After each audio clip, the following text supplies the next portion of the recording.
yèdè yàrá wá tún lẹ́nu ọpẹ́ padà ọlọ́run ìjọ ṣe láyé ẹ̀dọ̀ bẹ́ẹ̀ mí náà ọlọ́run wọlé ọdún sọ̀rọ̀ mẹ́ta wà nínú èyí gbogbo ẹni tó rí ẹ̀rí dé yàyé lónìí tó bá lọ́dún tí ń bọ̀ mọ́jọ sunkún wáyà yìí bàbá alábí àtàyà nídìí yàyé náà kẹ́rẹ́ ẹ̀tẹ́wọ́ fatia látara pé ọ̀nàwó ọgbẹ́ lónìí tó bá lọ́dún tí ń bọ̀ mọ́jọ bá wọn náà ojú láyè yìí bisimilahi rahman rahim alhamdulilahi rabbil alamin arrahman rahim maliki yawmiddin iyyaka na'budu wa iyyaka nasta'in ihdina as-sirata al-mustaqim صراط الذين أنعمت عليهم غير المغضوب عليهم ولا الضالين آمين تنبالي تصوى دعاء متمنى اللهم نفعنا نقوكاوا البركة لا إله إلا الله ولا محمد رسول الله الله أكبر الله يزيد الله يزيد تنبالي تصوى دعاء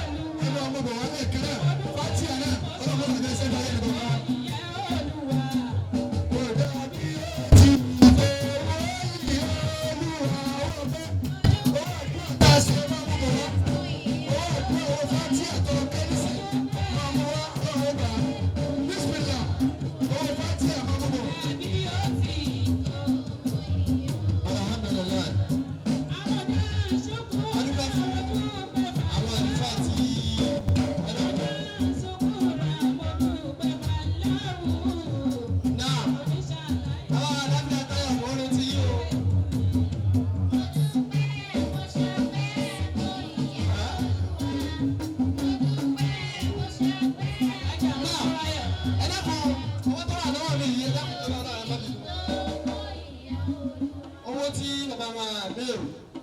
Afon consultancy wọ́n ṣàdéhùn lẹ́ẹ̀kan 20,000 naira ẹ̀dàkùn fún bàbá Sheikh Buhari ẹ̀dàkùn tani wọ́n gbà ẹ̀ka o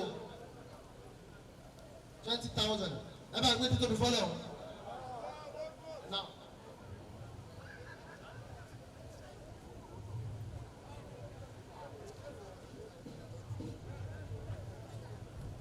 náà à ń lọ síbi wáàsí ká tó gbọ́ wáàsí alájà wa alájà Mulikat oúnjẹ ọmọ ọ̀ya ká bá a fi orin gbé àbádìde ọ̀ya oúnjẹ ọmọ wà pọ̀ lóríṣiríṣi. Allahumma salli ala sayyidina Muhammadin rasulillah gbogbo kala.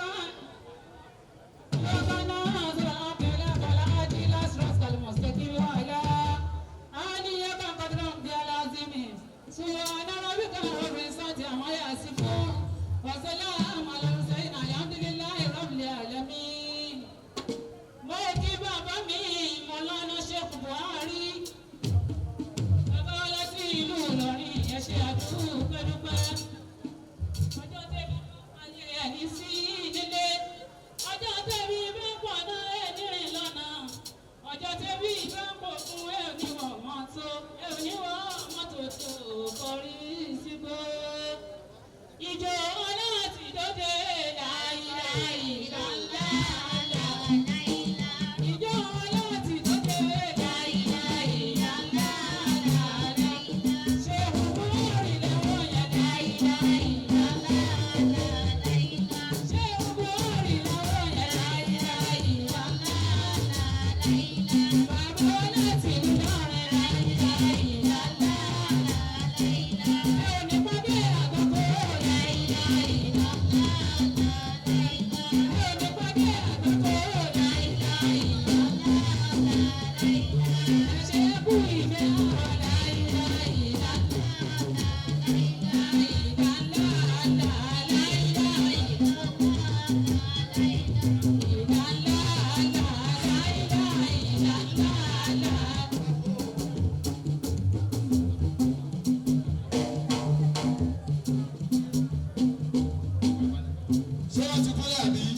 tẹ́ pé àwọn wà ní Bond FM 92.9 ibẹ̀ lọ́n wà lọ́n pè ní bọ̀bọ̀ kàró ẹ̀yin tẹ́ ẹ bá ti mọ̀ wọ́n àná lẹ́ ń wò lójú ìròyìn yẹn máa gbórúkọ wọn sìn ẹ jọ ẹ káàsán kí lórúkọ yín. orúkọ tèmi ni Monsur Karonwi ṣé gbogbo àwọn olólùfẹ́ mi mọ̀ sí bọ̀bọ̀ kàró 777. ilẹ̀ tí gbọ́ àwọn tó fi 77 sí ẹ bá ń gbọ́ Monsur Karonwi 777 tó wà ní Bond FM 92.9 ọlọ́run ṣe lórí pápá àbí lórí pápá nípa fún kókó oníwèrè tó ń ka kókó oníwèrè ní Bond FM làwọn wà àwọn kódà program tó ń ṣe tá à ń ṣe lọ́rọ́ báyìí sí ọ̀pá rẹ̀ ní Bond FM 92.9 so mo ti rí nǹkan náà àwọn ẹlẹgbẹ́ mi tá a jọ máa fi ọ̀rọ̀ tómi tó ọ̀rọ̀ ẹ wá kan fìdílé àbí kí ẹ fìdílé nǹkan ojú tẹ fíwò mi ò ní fọ́ bẹ́ẹ̀ ni títẹ gbọ́ mi kò ní di Monsur Karonwi ẹ kú jòkó ẹ jọ ṣé ẹ jẹ́ ọmọ ìlú yìí ni. mi ò kì í ṣe ọmọ ìlú yìí ṣùgbọ́n lára àwọn ọmọ ìlú yìí jẹ́ lára àwọn tí wọ́n jẹ́ olólùfẹ́ wa ní Bond FM tí wọ́n dẹ̀ tún polówó ọjà ní Bond FM tí wọ́n dẹ̀ tún jẹ́ olólùfẹ́ iléeṣẹ́ rédíò Nàìjíríà kódà gbogbo ìgbà tá a bá ti wà lórí afẹ́fẹ́ báyìí ní ọ̀pọ̀lọpọ̀ àwọn ọmọ Afon constituency ló máa ń tẹ́tí gbọ́ àwọn ètò wa nígbà tó lè ti sọ fún wa báyìí làwọn náà ti sọ pé àwọn náà máa bá wọn kẹ́yẹ àwa níbi tí wọ́n ti ń ṣe ètò yìí àti pé inú èmi dùn wípé wọ́n jẹ́ ẹni tí ò gbàgbé ilé wọ́n jẹ́ ẹni tí ò gbàgbé mọ̀lẹ́bí wọn lórí ọ̀pọ̀lọpọ̀ èèyàn wọ́n ti sọ lẹ́nu wọ́n sàpò yàkọ́ ṣùgbọ́n àwọn Afon constituency ó kóra wọn jọ papọ̀ kì í ṣe ìlú kan ṣoṣo ìlú tó kóra jọ papọ̀ wọ́n wà bíi pé wọ́n form committee tó fi ń túlù wọn ṣe ojú ọ̀nà ni ọ̀rọ̀ omi ni ọ̀rọ̀ ilé ìgbé ni ọ̀rọ̀ pé ìgbé ayé gbádùn àwọn èèyàn wọn ni wọ́n mú lókùnkúndùn inú mi dùn pé irú eléyìí ń wáyé ó dẹ̀ yẹ kí àwọn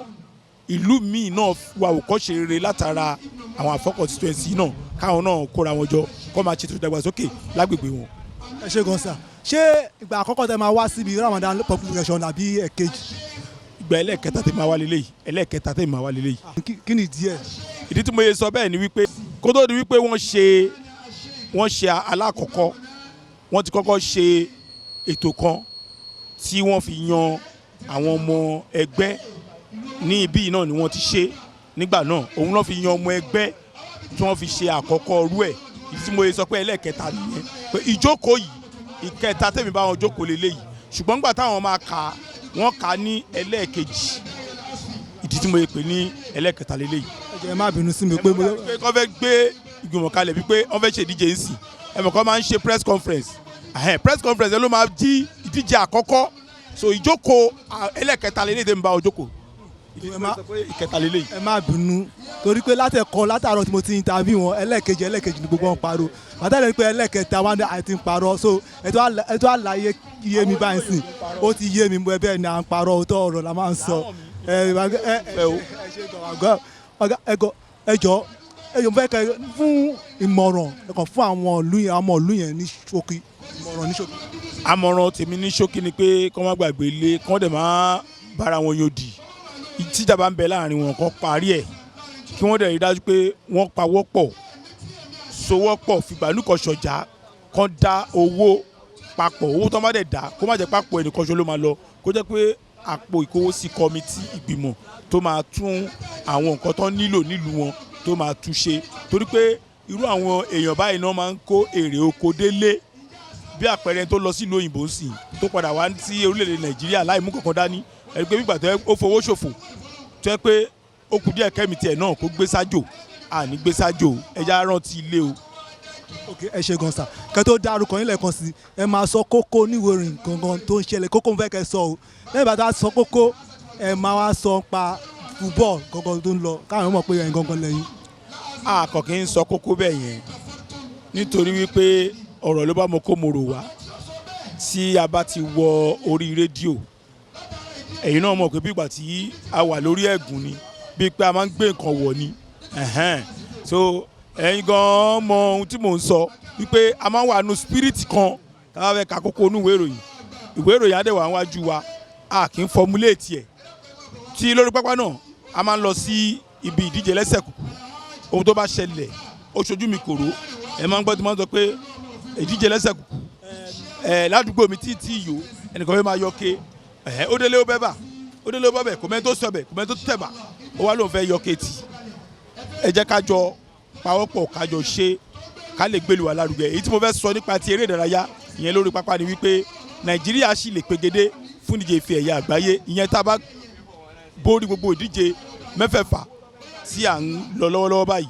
torí pé báyìí náà Rwanda ní ayò 2-0 yẹn tó yẹ pé Victor Osimhen ló gbá méjèèjì sáwọn fún Nàìjíríà a nílò àti tún lọ Zimbabwe náà ní ọjọ́ ìṣẹ́gun Tuesday tó ń bọ̀ tábàlẹ̀ náà Zimbabwe ní ọjọ́ ìṣẹ́gun ìyẹn ní ìlú Uyo tàtún ajáwé olúborí tànà South Africa tànà ikọ̀ agbábọ́ọ̀lù Lesotho tí a tún padà lọ sí ọ̀dọ̀ tàwọn South Africa tànà wọn táwọn ajáwé olúborí à lè lọ fún díje ife ẹ̀yẹ àgbáyé torí pé díje yẹn ní ìgbà àkọ́kọ́ sí orílẹ̀-èdè mẹ́ta wa pàápọ̀ gbàlejò díje ife ẹ̀yẹ àgbáyé ní 2026.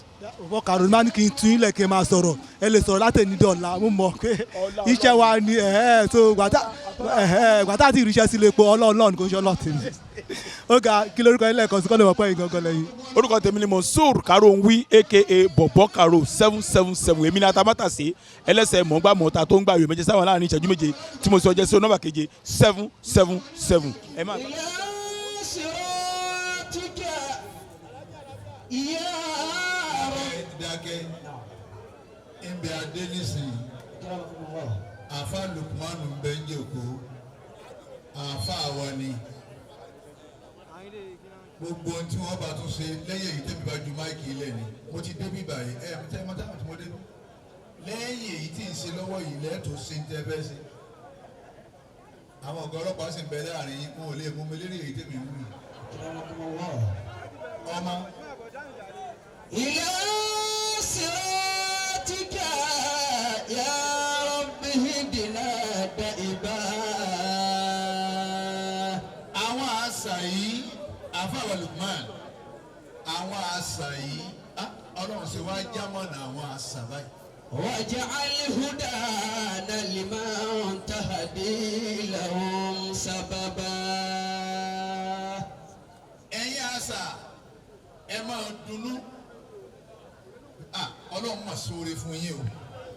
وأنت تهدي لأهل الصدق فهد بنا. ẹ̀yin àfa constituency ọlọ́run sóore fún yín púpọ̀. ولا تدل بنا الأفراد والإزباء. láì ṣe gómìnà lù ní ṣe nǹkan lápò yìí báyìí lọ́sàn-án gangan Ramadana. Alhamdulillah. ẹ̀yin àfa constituency mo bá yín dúpẹ́ lọ́dọ̀ Ọlọ́run. وأنت تهدي لأهل الصدق فهد بنا. láàrin yìí náà lọ́gọ́ ọlọ́pàá wà láàrin yìí náà lẹ́ni Ọlọ́run wà láàrin yìí náà làwọn èèyàn tá a kan sáárá sí wà. ọmọ aládùúgbò sì lèmi náà. أكرمكم الله. وأنت تهدي لأهل الصدق فهد بنا. kọ́dà nílùú ládùúgbò yìí nígbà tá láàjì àgbà gbé mi lọ bẹ̀ gbogbo òru ládùúgbò àwọn èèpè mi ló kọ torí pé bàbá àgbà nùlù yẹn Buhari ni wọ́n ń jẹ́ olóòkọ ni wọ́n máa ń pè mí. وأنت تهدي لأهل الصدق فهد بنا. bàbá rí bẹ́ẹ̀ ẹ̀yin àfọ́ constituency ọpẹ́ làwọn á dún. ولا تدل بنا الأفراد والإزباء. bàbá tó pẹ́ ti wá sí ni àfa àti ìṣe ráìlù subhanallahi wá sínú yóò ṣe wá sí fún wa tá a gbádùn ẹ̀ kátó wá pé amir àfa àgbà fún gbogbo àwa tá à ń bẹ ní ìlú nìí sẹ́jọ́ máa kéwu bàbá wa Alhaji àgbà. رحمه الله تعالى. kátó wá pé ìmáàmù tirẹ̀ chief imam ìtirẹ̀ ẹ̀yin àfa constituency yìí àmọ́ tẹ́ fi ṣe rí lọ́dọ̀ Ọlọ́run ẹ sì wá sa gbogbo àwọn ọmọ àwọn ẹni Ọlọ́run ẹ sì sàwájọ sójú kan náà pé gbogbo ẹ̀yin bàbá wa tá a retí tẹ́ ẹ ti dé adúgbò fún yín ẹ̀yin àlùfáà tẹ́ ẹ bẹ́ẹ̀ ń jòkó tí n bá lọ bí táwọn àlùfáà bá wà tí n bá sọ̀rọ̀ ẹ̀rù máa bà mí o torí kéwu tèmi ò tó nǹkan ẹ̀rù a máa bà mí àwọn àlùfáà. الناس يا ليت قومي في الدنا علماء. bàbá Amir Lukman ibi àti mú mi àmúta àti mú mi kòkòtà àti jọ mú mi ìsásùn tá a ti jọ rúbẹ̀ kan náà òun náà ni Sheikhana Tajul Adabi àáfà tí ò sírú ẹ̀ mọ́. الناس يا ليت قومي في الدنا علماء. à ń bọ̀ láti bẹ̀ ni à ń bẹ ní alẹ́mì sọ́rọ̀ à ń bẹ ní kankan tí o ṣe fojú rí a ti sọ̀rọ̀ ń bẹ̀ bá a bá sọ̀rọ̀ ń bẹ̀ ni a ní sọ̀rọ̀ pọ̀ láyé tá a fi kú. الناس يا ليت قومي في الدنا علماء. gbogbo yín jàǹkàjàǹkà láàánú oṣù Ramadan àtàwà yìí ẹ máa rí ṣe sí náà ni. àlùtùkọ̀ wọ́tàkọ̀ àkàyàrò fìnnàṣì. ó ti rí nu àlùtùkọ̀ wọ́tàkọ̀ àkàyàrò fìnnàṣì. ẹ̀yin àfáàjẹ́ fẹ́ jòkó níwájú Ọlọ́run ẹ̀yin lè yàn. Ọlọ́run ò júwe olówó pọ̀ ń bùkí wọn èyí tó bá fowó ẹ̀ rà kí n bùkí ẹ̀ ni.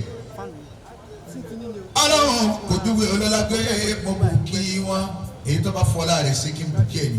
Amẹ́yìn àfa ẹ̀yin ni pàtàkì lọ́dọ̀ èmi Ọlọ́run lópin ìgbà tẹ́ ẹ bá ti gé rí tẹ́ ẹ sì rẹ́ ọmú tẹ́ ẹ sì fa abẹ́ tẹ́ ẹ sì jóyàn bẹ́ẹ̀ bá ti yẹ yín ẹ̀yin lè yẹn lọ́dọ̀ èmi Ọlọ́run. àlùtùkọ̀ wọ́tàkọ̀ àkàyàrò fìnnàṣì.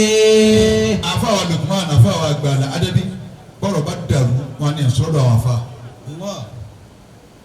ọ̀dọ̀ yẹn àfáà ni wọ́n wà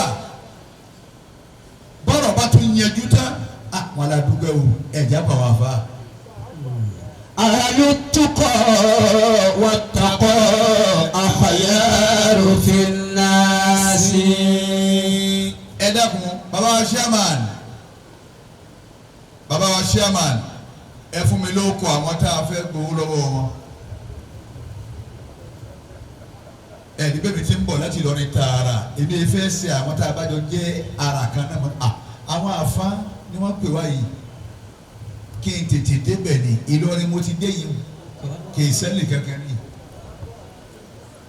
tọ́ba ti débò mi ní ní ẹ̀rọ kan àpò wa a fẹ́ kí àwọn ìyá wa kan ní mo kó bẹ́ẹ̀ tèmi mo ti wá ọlọ́pàá èmú yẹn sí yìí o adájọ́ pé ẹ̀rí wọn àbẹ́ ẹ̀rí wọn wọ́n pè wọ́n wá wọ́n sì lè kó ìṣẹ́jú mẹ́rin adájọ́ ní case council.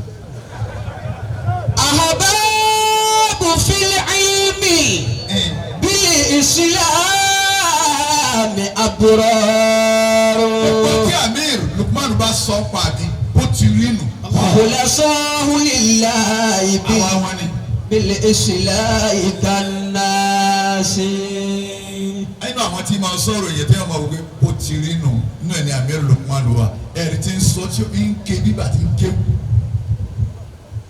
àwọn tí mi máa mú tirẹ̀ yìí ọmọ akéwù wa lòun ọmọ akéwù mi ni torí bó ti jẹ́ tí mi máa mọ fún yóò jòkó nbá ní ó dìde gòlì. mọ̀rọ́bí.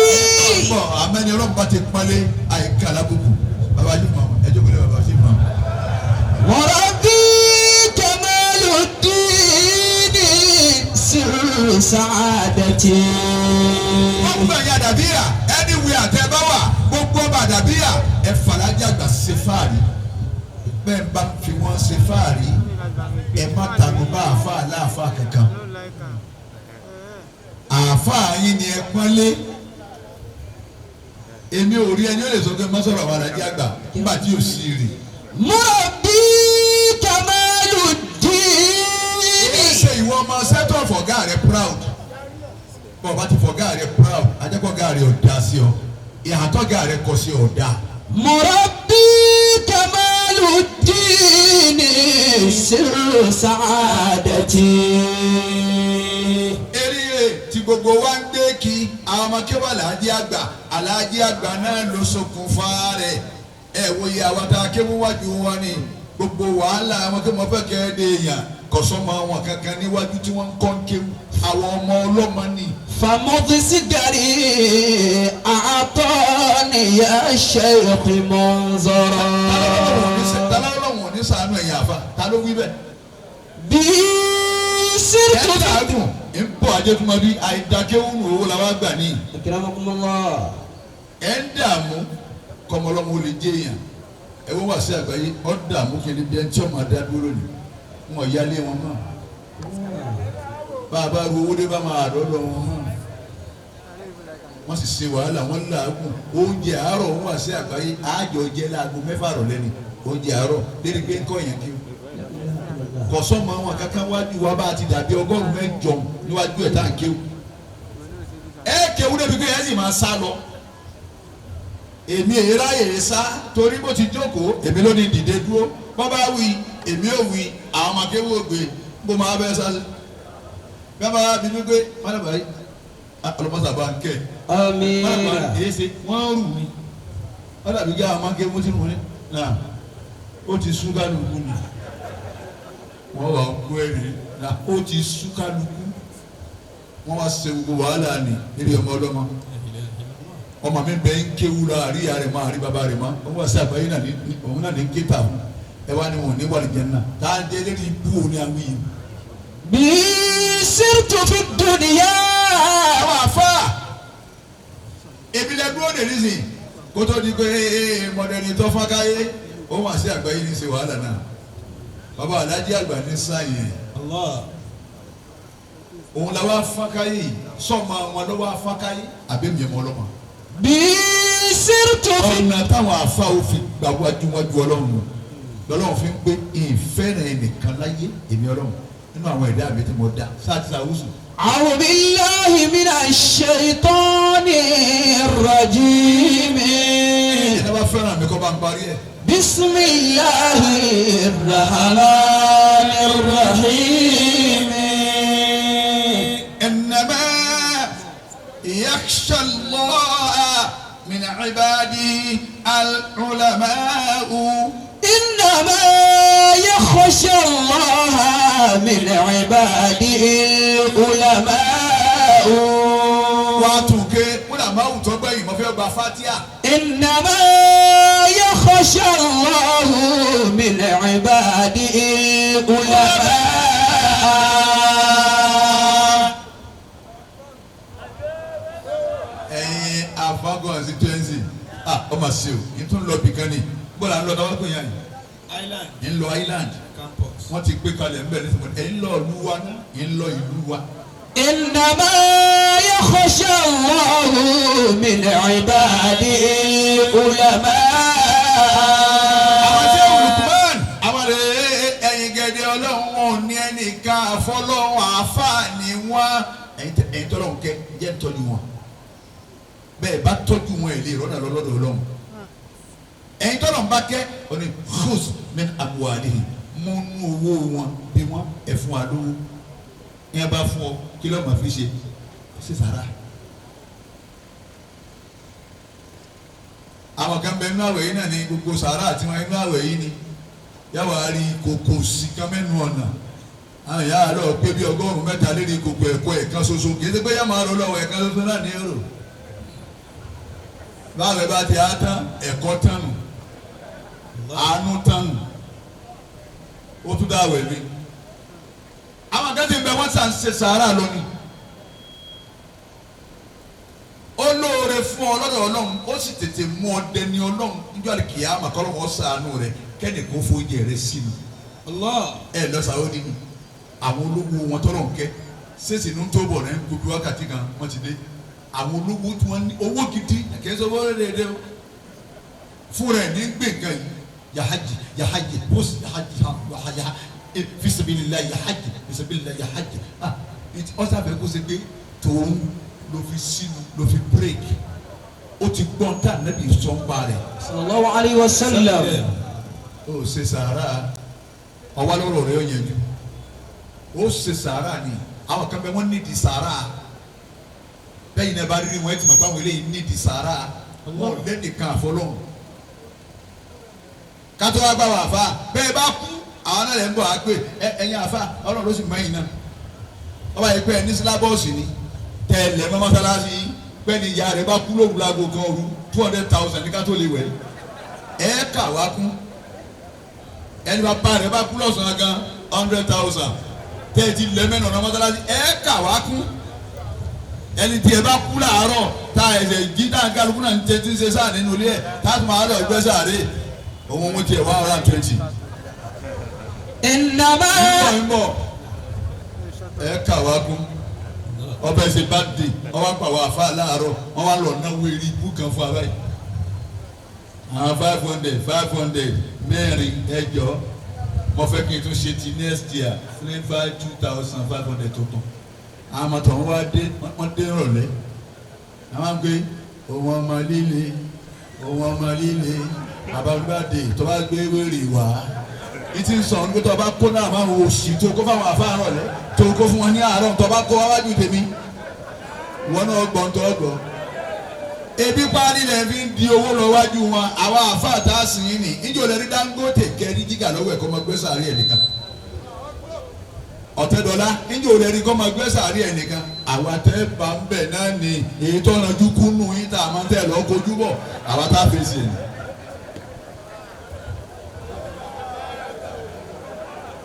èyí tó ká kò kúnnú yín àmọ́ inú ẹgbẹ́ ń tọ́lọ̀ tójú bọ̀ nítorí wọ́n fẹ́ lówó fẹ́ kọ́lé gàǹgà akapo àwọn alágbèénu bá fúlà máa ń ta kéta máa nà àwọn náà lè fẹ́ rí wọn àwọn náà lè náwó sí fún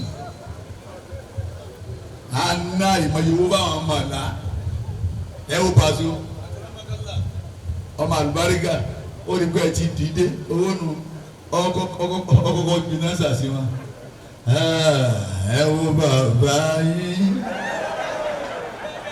ẹnu tó wínú àfa la ilaha illallah ẹnìkan sì bọ́ wájú ẹ̀ yín sì ń gbé pásù lé lérí báyìí òun náà wá gbé ẹ wo bàbá yìí aláwa aláyìí ẹ máa gbọ́ nǹkan àwọn àfa àwọn akéṣúrátì múlẹ́kù akéṣúrátì bàkárà òdìrí àkùrá ńlá ké fún yín ó ń bá de wá ń bọ̀ bí ń bọ̀ bí igi tí wọ́n dáná sùn kù á kó tẹ́ntẹ́ntẹ́ntẹ́ náírà mélòó kan ẹ jọ kọ́lọ́ ń jẹ́ kí n tún ṣe èyí tó ń bọ̀ then afa sẹ́rí 5,000 eléyìí ẹ̀yẹ wa lọ ọ̀rọ̀ rẹ lọ wo tí ẹni tí ń ná 5,000 fẹ́yìn àfa ẹ lọ wo tí ó fẹ́ gbé jáde ní ìrọ̀lẹ́ fáwọn ọmọ tó pè. ẹ yí padà ẹ náwó fáwọn àfa àwọn àfa ni wọ́n bá yín bẹ ọlọ́run ẹni ọ̀rọ̀ rẹ bá dàrú àwọn àfa ni wọ́n sọ fọlọ́run bẹ ọlọ́run ó ti wá bá wa ọlọ́run ṣàánú ẹ ọlọ́run foríjì ọlọ́run yááfi ẹ àwọn gbààwẹ̀ ńbẹ nínú wọn ti ń gbààwẹ̀ wọn ti jókòó yìí ẹni tí ń gba oṣù mẹ́ta ẹni tí ń gba àwẹ̀ tó jù bẹ́ẹ̀ ló ń bẹ láàrin wọn báyìí sí. èmi ò lágbára àwẹ̀ ọba mẹ́ta nínú rájàbù bó ti rí nù oṣù gba mẹ́ta nínú sàbánú ìyàwó mi kára jí ẹjẹ máa bá a lọ wọ́n máa bá a lọ wọ́dé mi. الرسول قال إنما يخشى الله إنما يخشى الله من عباده العلماء. afawa Lukman al-Adabi amir nítorí kunu ayé tá a máa sọ fáwọn èèyàn ní kí wọ́n bẹ̀rù Ọlọ́run ìbẹ̀rù Ọlọ́run ti kẹ́rù ó ti lọ.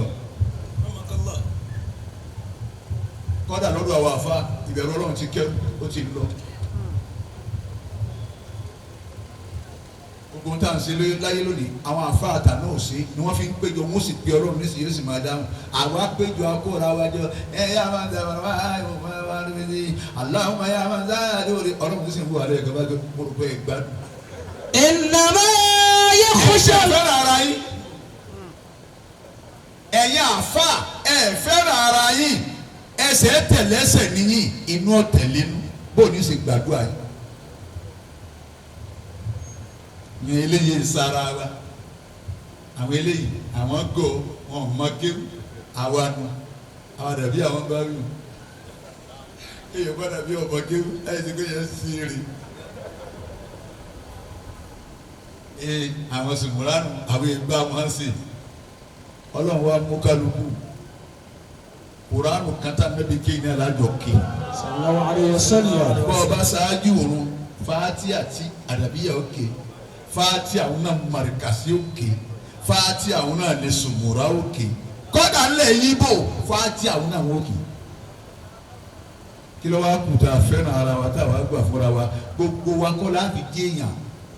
àwọn kan máa wù àwọn tá a jẹ́ èèyàn wájú ni bí wọ́n bá dùn sí a máa wá sí ẹ̀sùn tẹ́rẹ́ fáwọn náà bá a ti kọ́ tí wọ́n dùn. ẹ̀jẹ̀ kálukú ọ̀rọ̀ bẹ́ẹ̀ bọ̀ ọ̀rọ̀ ẹ̀ lápẹ̀ fún mi ní ìwé tá a fi gba àkátètè tọ́lá nínú àwọn tẹ́ ẹ gbé wẹ́lú mi ń kájú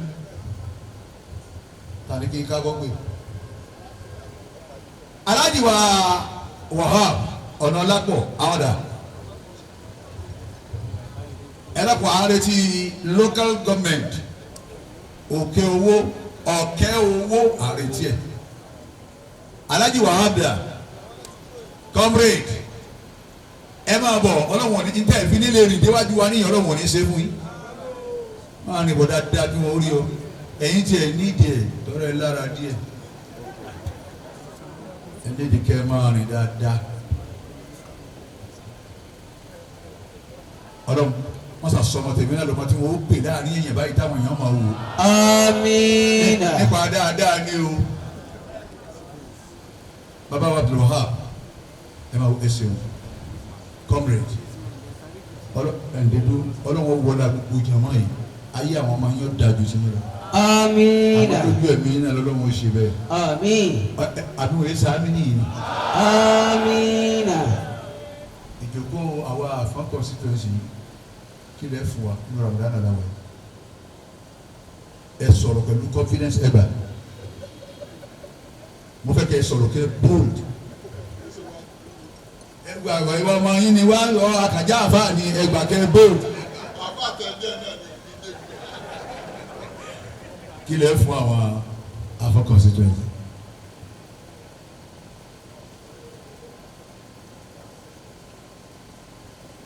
wọ́n ní wá sí ẹlẹ́kẹrin táwọn òde ní àwọn sì ti tún dúró àwọn tó ń kó ọ̀yà àwọn tó ń lọ mí ni. ẹ̀yin Afon constituency baba Abdul Wahab comrade wọ́n ní ẹ má bínú àjọ ń ṣe ni ọlọ́wọ̀n ní yọ́ bàjẹ́ wọ́n ní kẹ́ ẹ gba owó kékeré 500,000. Allahu Akbar. ó dáadáa ni. Allahu Akbar. All right n gbẹ fún ọ lẹ́yìn o èmi kọ́ kílẹ̀ bẹ́ẹ̀.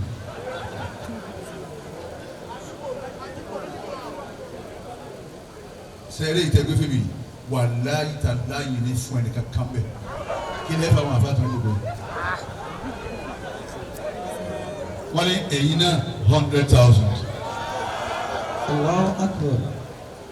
lágbára ọlọ́run bẹ́ẹ̀ bá ń wẹ̀ yìí báyìí tẹ̀ ń wo property ìmìnì kèémìnì ẹ̀ ní pàdé ẹkún bẹ́ẹ̀. Amina. ẹ lọ jòkó ẹ ti dùn wá lóyún ẹ̀yin afá yìí lọ bá wọn ẹ gba 100,000 sí èmi ti gbá títí.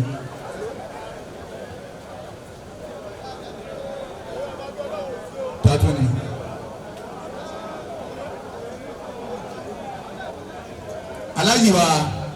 aláyíwá Kamaluddin Abbas olùkọ́ ọmọ mi ládùúgbò mi àwọn ládùúgbò mi náà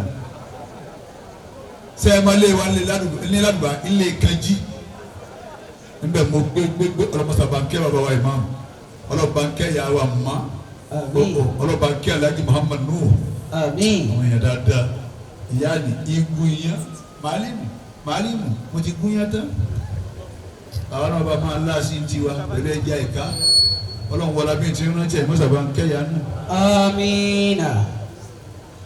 ládùbà mo fẹ́ràn ládùbà ìjọ náà ẹnu ìyàtọ̀ jẹ wọ́n bẹ̀ ní pé kìí sí ná àwọn ọmọ wa lọ́ọ́ bá ń já kínní ewé kan bẹ àwọn ọmọ akéwú wọ́n ní kò ní yẹ́yàn yẹn mọ́ jẹ mí ìwà kó rọrí báyìí ọlọ́run àdúgbò. Alhamdulillah. olùkọ́ àbáwọ̀ làjí àgbàlá pè wáyé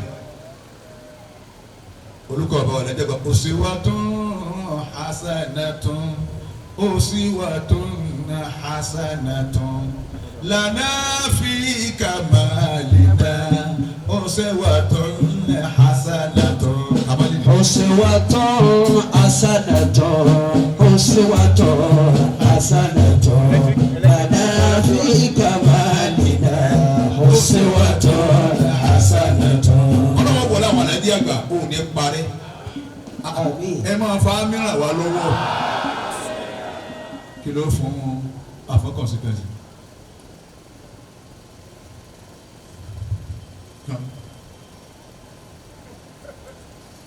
Allahu olùkọ́ ọba àlàjì àgbà olówó fún ẹ̀yin Afon constituency ní 200,000 naira. Allahu Akbar. èmi 50,000 àwọn àfáà ná 50,000 tani ó pin wọn láì kí ìwà ìta wa bí bá wà mọ̀ ní ebi dàgbò márùn àṣùbà ní ìbá ti dé mi wọn tètè mọ ni. bàbá wa tó jẹ́ bí àlejò ni wọ́n àbí onílé Afon constituency Lagos branch tí wọ́n ṣe ẹlẹ́ẹ̀kejì Ramadan public lecture pé wà pẹ̀lú kọ́nù bàbá wa ẹ kú jòkó sà ẹ káàsán sà. ẹ ṣeun ẹ ǹlẹ́. kí lórúkọ yín sà. ẹ ṣeun adúpẹ́. kí lórúkọ yín sà. orúkọ mi ni Alhaji Abdulwahab Comrade Lawal. ṣé àlejò ni àbí onílé gangan. onílé ni mí, ọmọ Afon constituency ni mí. ẹlẹ́ẹ̀kelo lélẹ̀ kan tá à ń ṣe ẹlẹ́ẹ̀kelo ni. Ramadan lecture ẹlẹ́ẹ̀kejì tá a ṣe lélẹ̀. àwọn lẹ́bẹ̀ kí tí onílé ní but ẹ tún fi ìwé pé àwọn èèyàn àwọn lẹ fìwé pé àtẹ̀fẹ́ kí àti àwọn tó ń bọ̀ tẹ̀ ń retí gan lọ́jọ́ tèmi. àwọn elétò ni wọ́n ṣètò kí wọ́n pe àwọn èèyàn so àwọn elétò ni wọ́n lè ṣe yẹn kò í ṣe àwa. ìmọ̀ràn lẹ́fẹ́ fún àwọn aráàlú. ìmọ̀ràn tí mo fẹ́ fún àwọn aráàlú ni pé kí oníkálukú kó nífẹ̀ẹ́ ìlú rẹ̀ ní tó jẹ́ kí wọ́n gbé ètò ìkalẹ̀ ní ìfẹ́ ìlú láti jẹ́ pé kí gbogbo owó máa ṣọ̀kan then gbogbo tí àwọn Fúlàní tó ń ṣe fún wa ọ̀pọ̀lọpọ̀ wa kò lè délùú òkè mọ́ ìgbà tí wọ́n gbétò ìkalẹ̀ tó di pé a gba àwọn security tí àwọn security ń tèkì àdúgbò lẹ́ńkálukú lé ń sùn tó ń fọwọ́ rọrí so ìdí tí a fi dá lẹ́nu yẹn kọ́lọ́run ọba kó má jẹ́ kó bàjẹ́ fún wa. ẹ ṣé gan sà kí lorúkọ yín lẹ́ẹ̀kan sí. Alhaji Abdulwahab Lawal Comrade. aláìsí ǹdí oge ẹ̀mí rẹ̀ ó kù gbogbo bí ọba ti kù tó ọlọ́mọ yẹ ọ́rá rẹ̀ ọ̀tọ̀ ní kẹ́mi ó kù ọ̀tọ̀ ní kọ́ra rẹ̀ ọlọ́run ní èyí tí ó kù dáadáa pẹ̀lú àlàáfíà ọlọ́run ṣe fún un kí ló fà wọn constituency.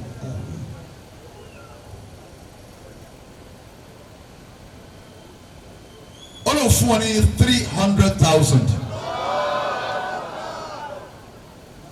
ọlọ́run fẹ́mi náà ní 50 ẹ̀yin àbájòkó 50 owó dà.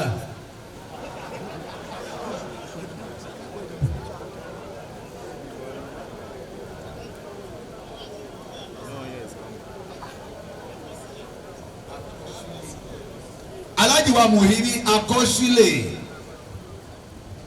òkè sọ ọlọ́mọdé àkáǹtì ọ̀pọ̀ mọ́dé ọ̀dà pọ̀ o.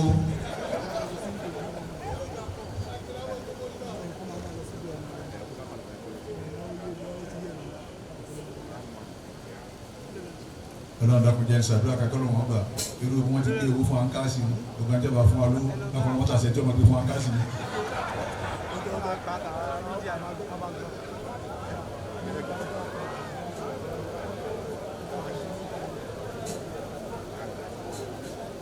òkè sọ̀dà sójú wa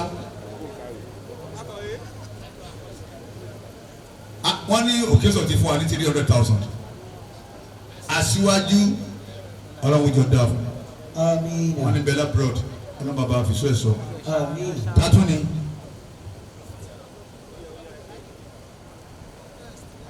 abroad àwọn nàbà ti gba àwẹ̀ tán nísìnyí àtún lọ. Alhaji Alabi ẹlẹ́rọ àpótí ọjà Alabi ẹlẹ́rọ àpótí ọjà ẹlẹ́rọ àpótí ọjà níbọ̀ olówó ní ọ̀ràn wọn ok ọ̀dọ́mọdé olówó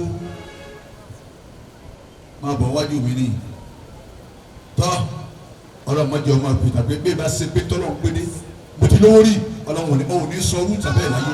amiina. nínú àwọn kan sọ nísìn ó gbogbo gbogbo dáadọ́ báyìí ni wọ́n gbé.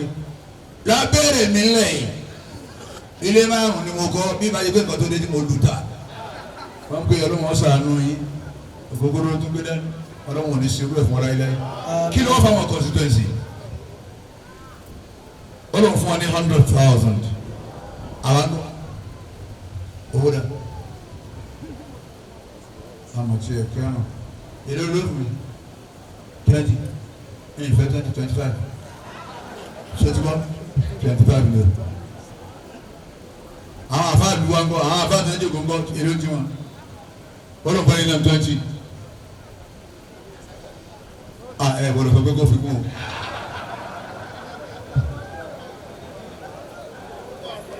Alhaji wa Muyibi àbòtó àfa bùdó àfa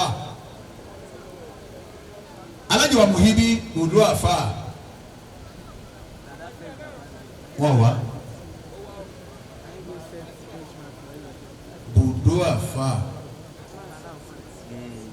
gbogbo yín tá a dákọ̀ wọn yá tẹ̀yìn tá a ti dákọ̀ ọlọ́mọsá jẹ́ kiri oko délé. Bàbá wa kí lè ṣe báwọn afọ.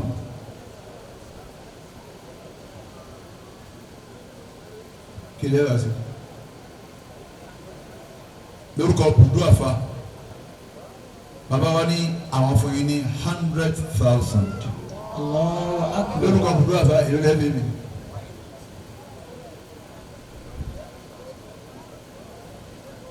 F-150 ẹ̀yìn tí ẹ̀ ṣe 25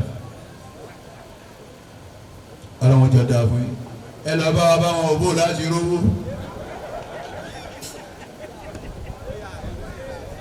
Tatuni Alhaji wa gold látàfán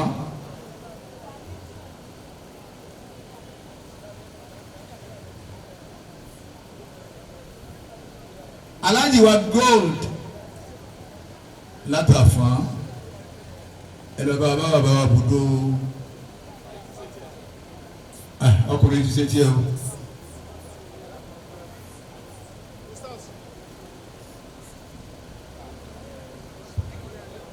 Talo tó kàn gold la wọn ní gold ní bọ̀lù ẹlọba gbogbo àwọn tábà ọ̀sàlẹ̀ká wà ní o gold kí ló ṣe fọlọ́ mu lórílẹ̀ ó wá owó tèmi nìyí tàwọn àfáàlú ni wọ́n wá bọ̀ wá wọ́n ní tàwọn àfáàlú gold ló ń fún wa ní 100,000 ẹ̀yin constituency àdúgbò fún yín o tátún ni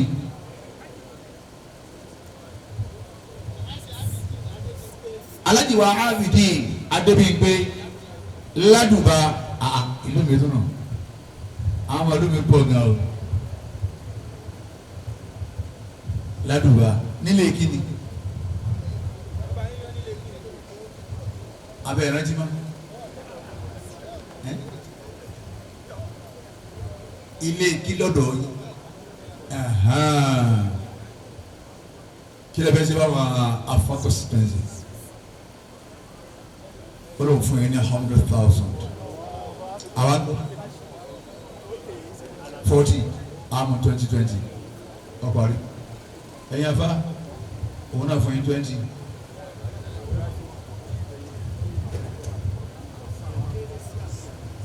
Wàláyì gbogbo ẹ̀yin tẹ́ ẹ máa gbé ẹ tẹ́ ẹ bá sàlẹ̀ gáwà ní ẹ sí ká o tọ́lọ́ ń pè mí kinní kan tolólu àrẹ ọmọ retí kinní òní nígbà wọn máa kírun kíkiní ọmọ ṣe pọ́nrán tí ò tún ní jẹ́ yìí mọ́ ó ní ti ń wí o ta lọ́kàn. Alhaji Abdulrazak Ìgbàláyé àwọn dà Ìgbàláyé dà wọn wá wọn lọ ránṣẹ́ ó sì wọn ọmọdún àbí èèyàn wọn lọ ránṣẹ́ ní owó nù èló ni wàásù Ìgbàláyé ní kí wọn fún yín ní 50,000 naira ọlọmọsàdì ọdún dáa fún tatuni Alhaji wa Murtala Salami láti Igbó Àrà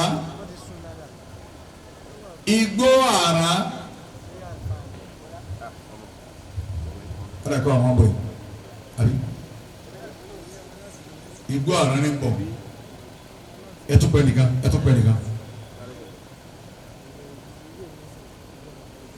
Igbó Àrà ní bọ̀ wáyé wọn àti chairman ẹtúpẹ́ nìkan Alhaji dọ́là láti ládùbà dọ́là lágbà ní ìlú ni àwọn Igbó Àrà kí lẹ́sìn fún ìjòkó yìí wọ́n náà fún yín ní 100,000 wọ́n tọ́ fún àwọn afa ẹ̀yin afa náà wọ́n ní 40 èmi 20 ẹ̀yin náà 20 wọ́n ti ẹ̀yìn ju tiwa wá ní tí yín nù lórí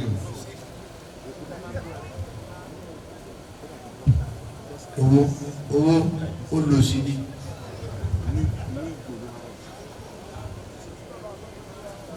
ọ̀kẹ́ owó dà chairman local government nù wọ́n ló ti ṣe ribiribi wọ́n ló ti fẹ́ débi wọ́n ní gẹ́gẹ́ bí ìwà rẹ̀ yóò tún ṣe ní.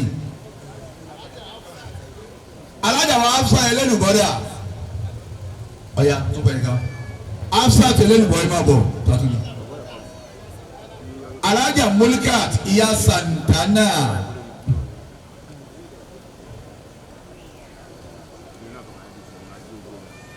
ìyàwó ẹlẹ́nubọ́ ni wọ́n ti ń bọ̀ àwọn náà lo ben blue ìyá Santana nìkan láti rí. Alaja Mulikat mama Santana Alaja afsẹlẹ níbo làwọn ń bọ̀ wáyé láti fọkọ ọjà mama Masudi ẹ jẹ wọn ọmọdọjọ alẹ́ ni.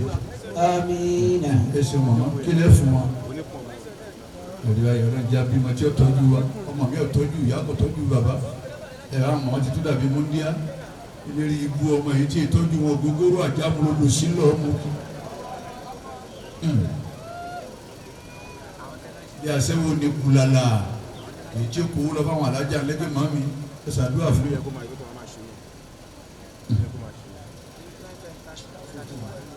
ìyá wa ẹlẹ́nubọ̀ wọn ní ẹ̀yin dàjẹ́mọ́ wọn làwọn fún yín ní 50,000 naira ọ̀dà bí wọ́n fẹ́ fà wà náà ìhun wò bí wọ́n fẹ́ fà wà náà. náà àwa gbogbo àwọn afáàní ọkùnrin sí méjì ẹ máa wọ́n ní ẹ lápẹ̀ gbé kí ní kó níbi tẹ́sí ẹ kọ́kọ́ gbé káàpù náà kí ní yẹn lágbára o. gbogbo etí tí ń gbọ́wọ́ tí wọ́n fún wa èyí tí ò ní nákọ́bọ̀ mẹ́ẹ̀ etí yín ò ní bí. Amina. bẹ́ẹ̀ ni o ti máa nù.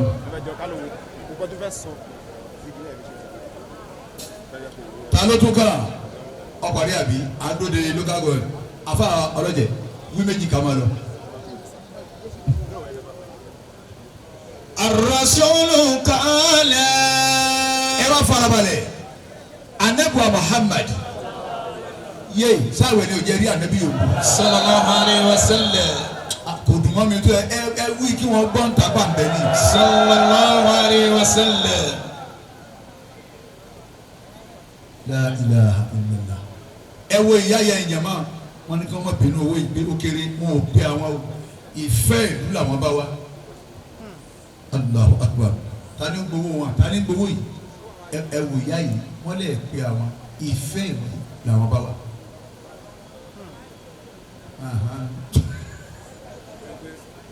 àwọn àfáà ní 5,000 ó sẹ́mu yá ẹ dákun tó bá dọ̀ọ́ lébọ̀ ẹ̀ pé yá yìí o ẹ̀yìn bá ti yá yìí o tó bá dọ̀ọ́ tó ti ń bọ̀ o.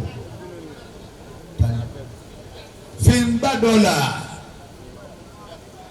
ládùbà ìlú mi náà tún ni ẹ dákun fi ń gbá dọ́là dà bóyá kọ àwọn bọ̀ wọ̀ àwọn ará ládùbà nù ará léwájà méjì. ara liwaja gbogbo tó kùtì lò lọ́rọ̀ yín àìkúṣe gbẹ̀lú ibẹ̀ náà mú wa. bàbá wa ń gbàdọ̀ là bàbá kí owó ẹ̀yàn afá o ẹ dáhùn sálámà bàbá o.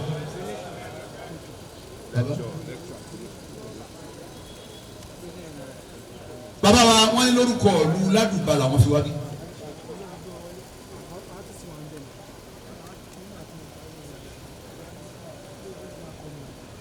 wọ́n sì ní káwọn ó fún gbogbo ẹ̀yin àṣàpátá yín Afon constituency gbogbo 100,000. Allah. wọ́n lé mi náà 10,000 àwọn àfa 10,000 20,000 ní dákun pọ́ìn ọ̀kan gbọ́dọ̀ jù kan. Ar-Rasulu qala. Ànábì Muhammad lọ́wọ́ sí wáyé. Hubbul watani minal imani. Ìtẹ̀ ṣe yìí òun mo fi lára tó bá wù yẹn máa dá lókè ìgbà tẹ́ ẹ bá ti ń kí wákàtí márààrún torí ta ló sori ibú jù láyé ẹ̀ tó jẹ́ mùsùlùmí tí ò kí wákàtí márààrún ayé rẹ̀ ẹ̀rún yégé àdìkí àmọ́ rẹ̀ ló tún wọ́n yégé. Kí ló kó sí ọtí òjò kí wákàtí márààrún kí ló kọ rẹ ti jẹ́ ẹnẹjìmọdé ẹlẹmí gan mọtúmọ ọ ẹlẹmí ọmọtúmọ ó kọ ẹ lọ béèrè túmọ ó kọ rẹ wọn ló kọ rẹ ti agbára wọn ló kọ rẹ ti ọní sàlìwùdín ìwọ tó ń dín nínú sálíù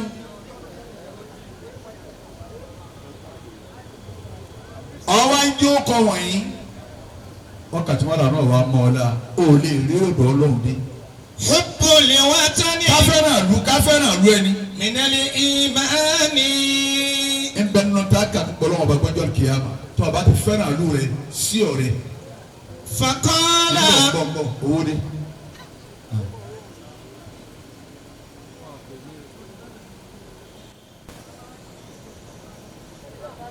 Ara rọ̀ mí ìlàjì owó dé. Wọ́n làwọn wá pẹ̀lú kọ́mbẹ́ẹ̀dì mi.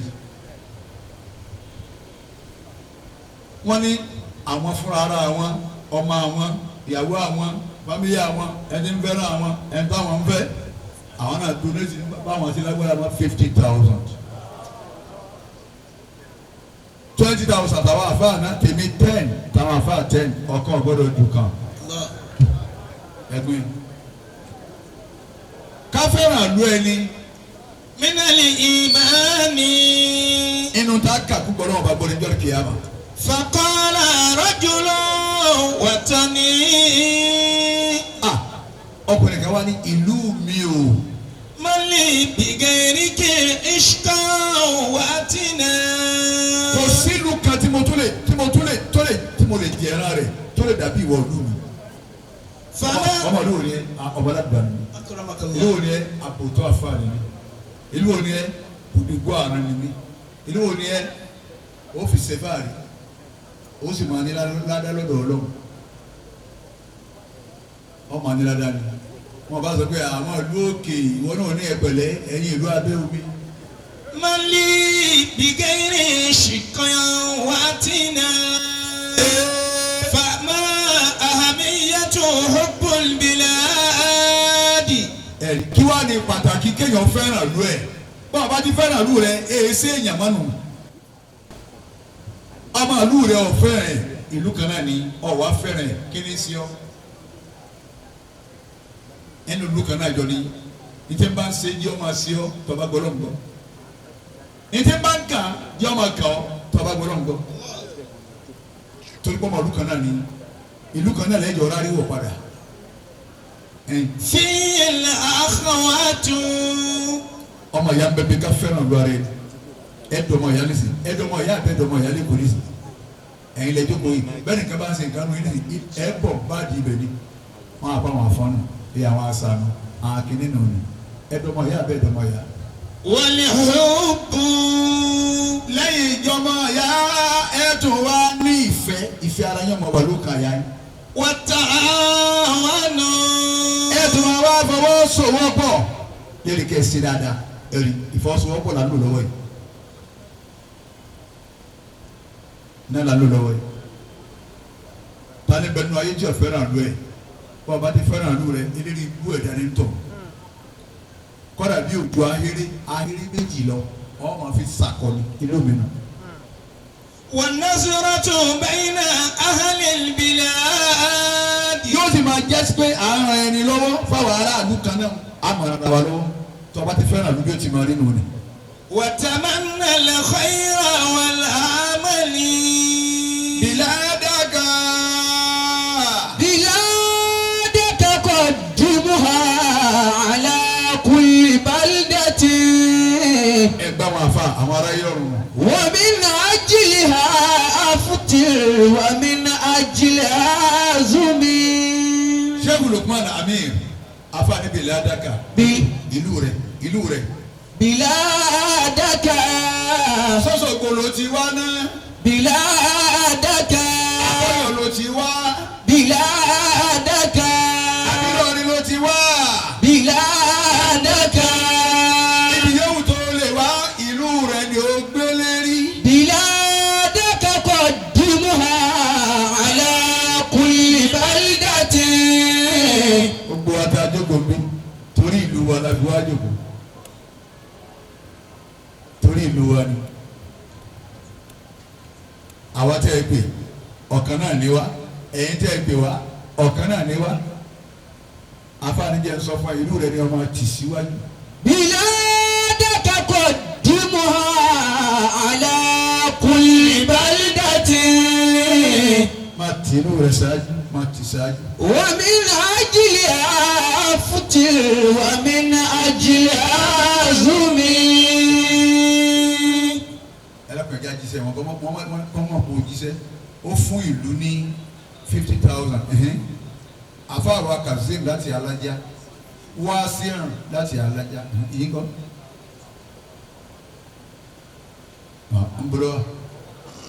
bọ̀rọ̀ yàrá kó mọ́ 5,000 wá. Àlejò lè mi ọyọ kí tèmi ojú tí wọ́n lọ àwọn àfáàlú ló ní 5,000 èmi tí ń padà lọ lọ́rin lónìí èmi mọ́ ní 10,000. Ẹ̀yin àfáàlú 5,000 yìí nù àwọn tá a tó lápò wá gba 10,000. Biladaka qaddimuha ala kulli baldatin. Ẹ̀rí ìrètí chairman local government ni o. akramakallah. Alhaji wa Isa láti Àjágùsì ó ti sẹ́ndì owó ẹ̀ sí wa o 100,000. Inú rẹ̀ ni ọmọ ti ṣáájú ògbó ìtẹ́ wá gbọ́ lẹ́kṣọ̀ lónìí. Ìtẹ́ mú lọ lẹ́nu. Má yẹ̀yẹ́ ìlú rẹ̀. Má dọ̀tí ìlú rẹ̀. Ìwà tí dọ̀tí ìlú ẹni má jẹ́ ọ wà lọ́wọ́ rẹ̀. Ẹ̀yẹ́ wọn lójọ́ bàtà ìtẹ́ gbẹ́ngbà náà wọ́n gérí o Ìlọrin ni kí ló dé ọ̀dọ̀ wa nìkan ká tí gé gbogbo stéètì wọn ti gé ìlú wo lè dé tí wọn ò gérí tí wọn ò gbọ́wọ́ tí wọn ò gbọ́ mú àmọ́ àṣà gbé lọ́rin alọ́ta tó pọ̀ mọ́ṣẹ́lẹ̀ ó nílùú Ìlọrin wọ́n ní wọ́n ti alápàtà àti wọn ọ̀sán alápàtà nù tí.